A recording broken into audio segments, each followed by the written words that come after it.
Well, hello everybody, and welcome again to another OpenShift Commons briefing. This time, we have a new Commons member, SOS International, and Sverre Lenbroch, who is going to take us through their journey to OpenShift and their digital transformation journey.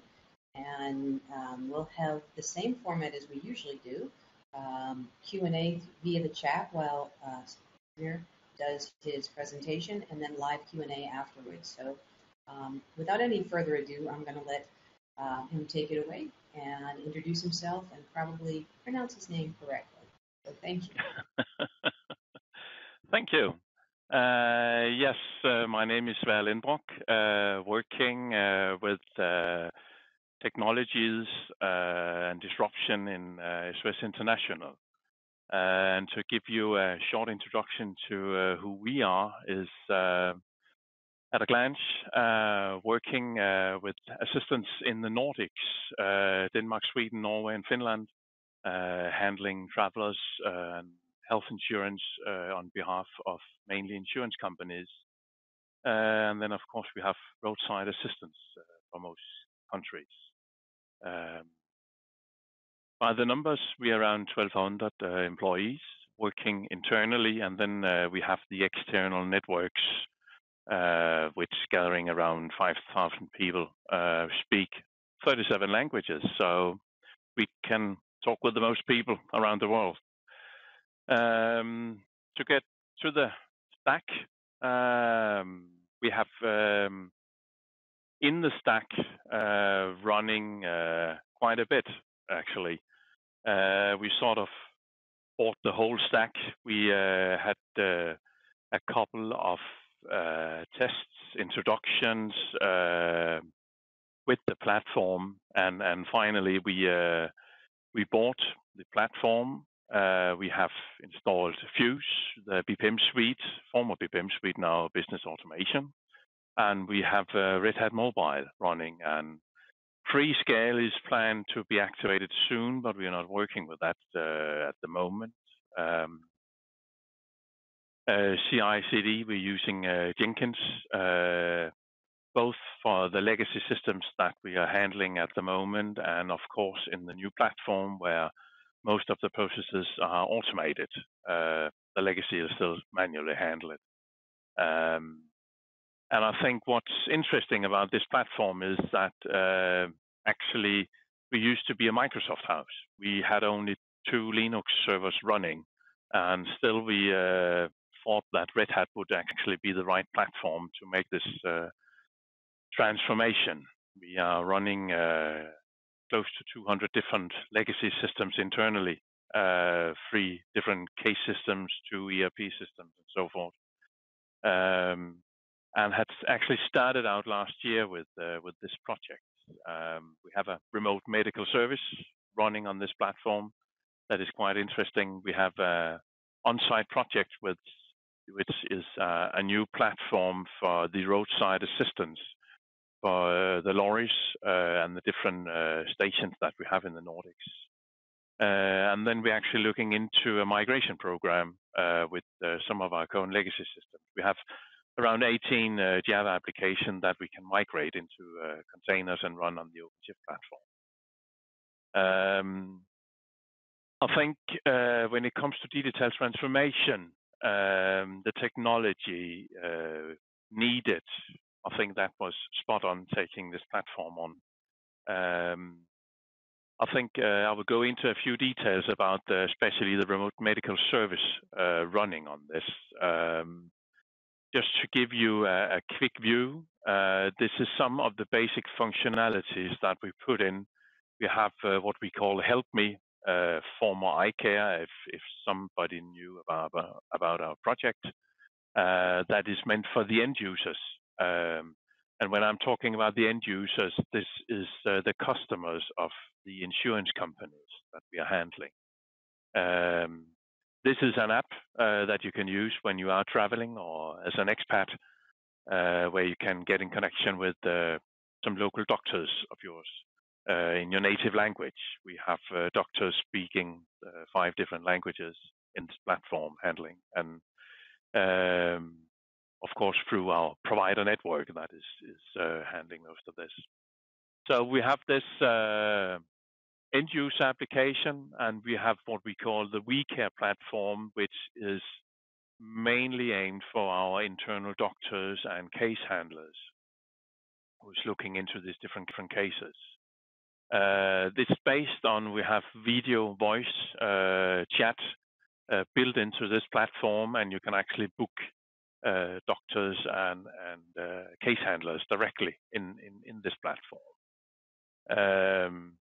And just to look at the numbers and the complexity of the platform, I think it's compared to at least our legacy systems, I think it's very interesting to look at the timeline, because the department that I'm part of, SOS Online, who's actually looking into new digital services, was established close to a year ago, May last year. And then, of course, we had some vacations and stuff, and then we looked into actually order this stack in August. We had the assignment for this remote medical service in the beginning of August. But we didn't have any competences when it comes to Red Hat.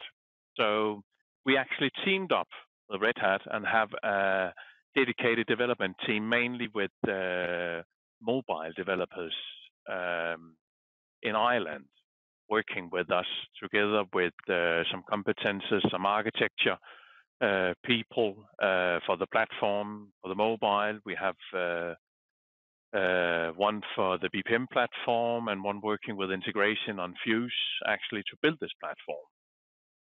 So we started out in September working, developing this platform. And when we hit December last year, we started installation of this platform on-prem in SOS. Since the data we are containing from the insurance company, they will not allow us to use cloud platforms. So we actually needed to install all of it on-prem. And I think late February, we had the first live demo of this platform with one of our customers, insurance companies. And at the moment, we're actually working on ensuring the compliance for GDPR, and we had a few bugs and changes that we need to make. And we're scheduled to go live 1st of June with this platform. So all in all, installing a new platform, getting everything up running, the development of it, I actually think we did quite a good job until now.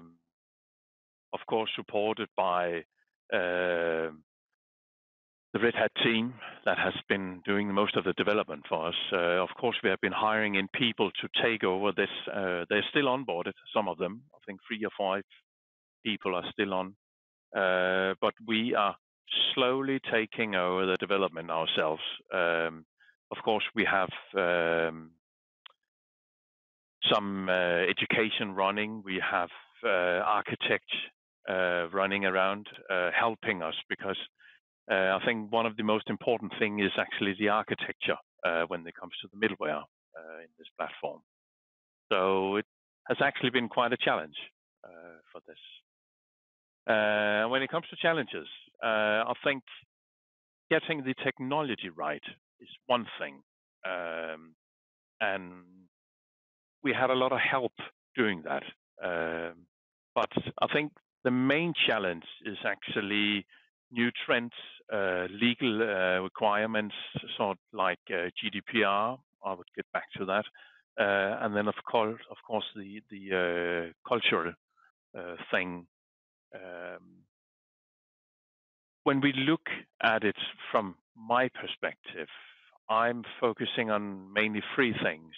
GDPR is quite big in Europe at the moment. It's the new data protection regulation that started out, come into the air May the 25th this year,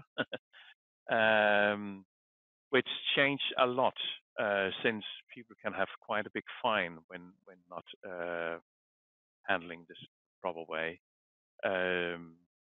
We are looking into our digital capabilities since it's a challenge to go from handling old legacy systems into new microservice DevOps perspectives. And then we're actually focusing on what we call digital masters. It's actually based on a study from MIT, where we're looking at how we can handle this digital capacity compared to our customers and the market we're operating in. Digital capacities, if we're looking at the picture on the right, we're focusing on our operational backbone, meaning it's more the legacy systems that we have, where it's mainly the developers who's actually in charge of how we can actually develop on these platforms, since it's one big system. And the new thing is this digital service platform, as MIT describe it, focusing on end users, new services, mobile, and so forth. And this is the focus for the department SOS Online, where I'm at. We are very focused on customer engagement. It's not many companies that can survive on focusing on product entirely. So our challenge is that we come from the insurance industry, which include a 350 years old business model, and we're trying to change that. So I think the culture is actually one of the biggest perspectives for us. Digital capacities, capabilities. That said, we also have the governance structure that we are working on, and we can actually see when it comes to leadership capabilities, not just regular leadership, but actually working with the digital part. We are quite challenged on that, and of course the digital capabilities, since working with a new technology can be a challenge to us. But if we start benchmarking towards where our clients is, I think that's probably the most important part, is that we can see that around 80% of our clients is from the insurance companies, and 33% of them is actually handling what we call the digital masters. So SOS has a challenge when it comes to this. Fintech companies can actually partner up with insurance companies, and if they do that, they are probably not interested in the services that we are providing, since they can build them themselves in these new platforms. That's two of them. The other part is of course GDPR. Everybody is motivated because the fine is entire new scales. Fines up to 20 million euros for not being compliant with the GDPR. So most people are actually in Europe when it comes to IT focusing on this, and of course we are too. And this is a demand for our solution that we can actually fulfill this quite well, actually. This is a short brief. My outlook, saying what would be needed in terms of technologies. MIT is working with the terms market with the new technologies, and we definitely need to ensure that we can work with this in a platform.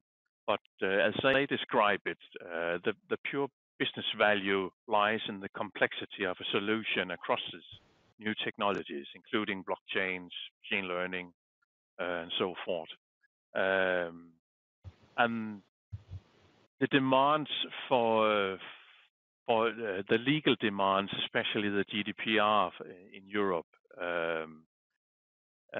is demanding a lot of time from the business to be involved in the development. And I know at least for SOS, this has been a challenge to go into this, since it's normally IT that has been in control of how to develop processes and so forth in the platforms. But now the business needs to step up and take the challenge. This also means that there will be a very high demand for design, UX, and we need to document the business value actually before starting developing on this platform. So the technology is in place, but we sort of need the rest of the organization to be in place before we can see the real business value of this platform. That's a challenge for SOS. And that's more or less the presentation I had. I can go back to some slides if you like. So I've got a couple of questions, and it's a great perspective on what it, as opposed to going deep dive into technology, which is what we sometimes do in briefings. It's really kind of good to see the other parts of the puzzle when organizations are making the switch to microservices and doing digital transformations, that it really isn't all about technology. And the GDPR deadline is coming very fast. May 25th is really soon. So I can see where that would change your focus from building a platform and doing all this. The thing that's interesting to me, and I think you touched on this too, is figuring out how you can take what you've learned here in the platform you have to add value to your customers and to help them move forward as well.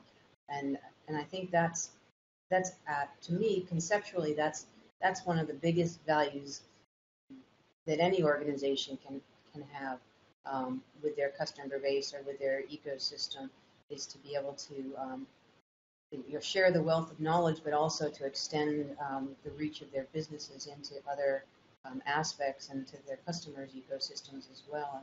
And that sounds like that's where you're going in the future as well. Is that a correct assumption? That's correct. It has been a challenge actually to get the platform up running. We're struggling with a lot of internal politics because who should be heading these new services?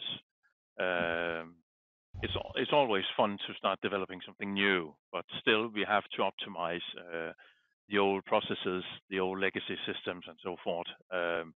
And we have actually business units who is trying to look into the new services. But then again, it will be a challenge to reuse services that we built. We have a few examples of the platform we're building at the moment, this medical service, just to sign in to the platform. We have to have approval from our security manager and legal and so forth, because we are on a data field level to have this approved according to GDPR. Say we need to do some data minimization, meaning that we could log on to a system with a social security number, for instance. But if it's not needed, then we are not allowed to use the social security number, and we need to have all this approved by legal. So there's a lot of new processes and new governance structures and so forth that we need to, work with, take ownership of, and so on in this process, together with the new technology. Of course, we are hiring in new personnel to take care of the technology, but we will never get the full business value of this new technology if we don't manage the other part. So the other aspect too is there was one point you made somewhere that Gartner said, 4% or something of the folks that you currently would make the transition to this digital transformation. Are you really finding that it's that low level, or are you able to bring on board and get your existing IT and developers excited about the new technologies? Has there been a cultural issue there, or? We have some brilliant developers internally working on our legacy system, Java platforms and so on. We have also .NET people running around. and they are very keen on this new technology. But it's still the 4%. We have even had UX designers and so on in for trying to work with us on this new approach where we put customer needs in front of everything else, design, usability, to optimize processes and so forth. And we only found 2 people in the organization that could actually fit the role. The rest is being hired from outside. So it is a challenge, huge challenge. Well, there's, we at Red Hat and in the OpenShift business unit, we've tried to do things like some of the online education and the documentation and pieces of roadshows and other things, trying to bring people up to speed. And it's an interesting conundrum because we really, and again, next in a week's time, we'll be in Denmark giving 2 hands-on training sessions as well. But it's really interesting to see, because I think sometimes, being a community manager and being right at the leading edge of all the technology, I'm always excited about all of this new stuff and happy to learn all the new things. But it's really good to get some reality checks here. I think that we need to do better onboarding people who have been working on the legacy systems and getting them up to speed and excited and passionate about these new technologies as well, and not think that everybody is a greenfield, brand new mobile app person. There are lots of legacy systems out there still. So that's we have a few examples on that as well.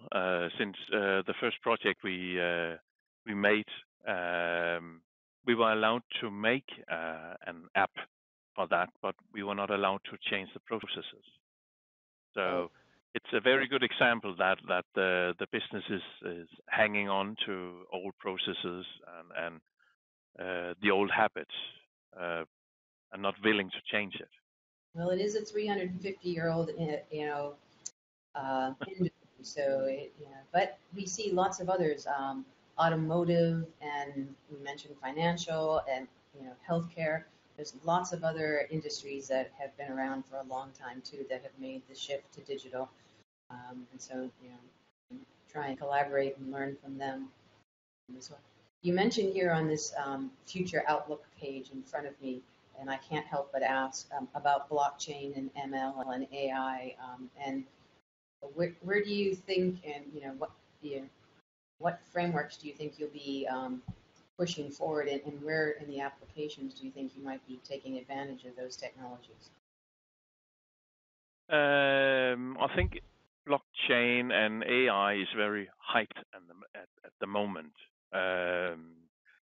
I went to a conference with all the Nordic insurance companies, and everybody was talking about blockchain, but it was more a buzzword than actually being implemented in any solutions. There was a few, I think 2 or 3 small startups that was presenting some solution where they were using blockchain, but nobody else is looking at it. So for SOS, yes, we are looking at blockchains, but we are not focusing that much on it yet.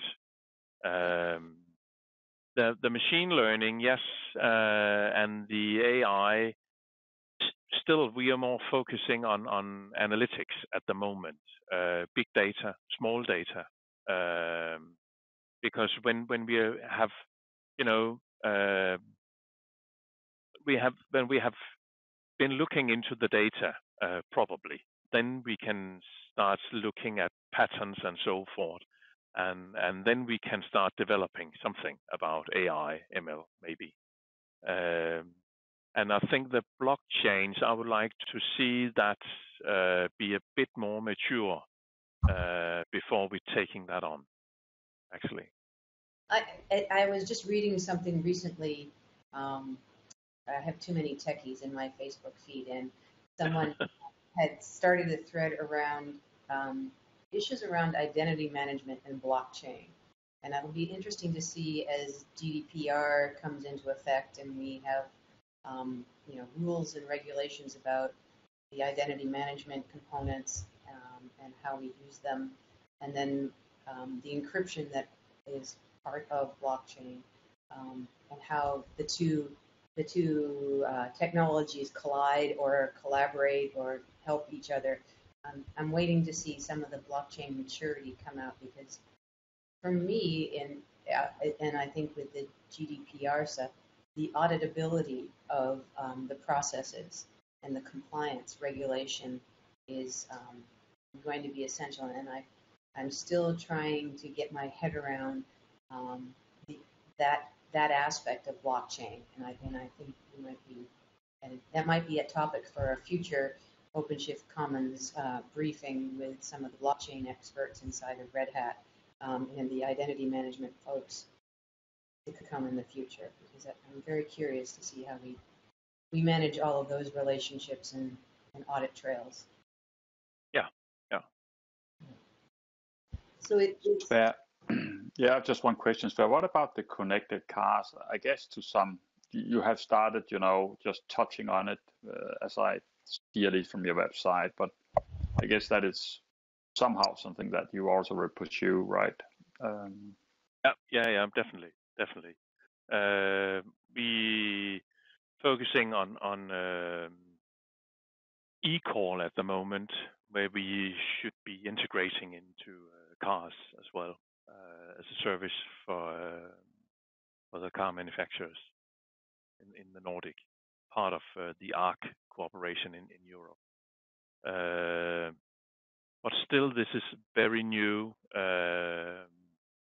what we're doing about that. But yes, we're looking into that, and that's more IoT, of course.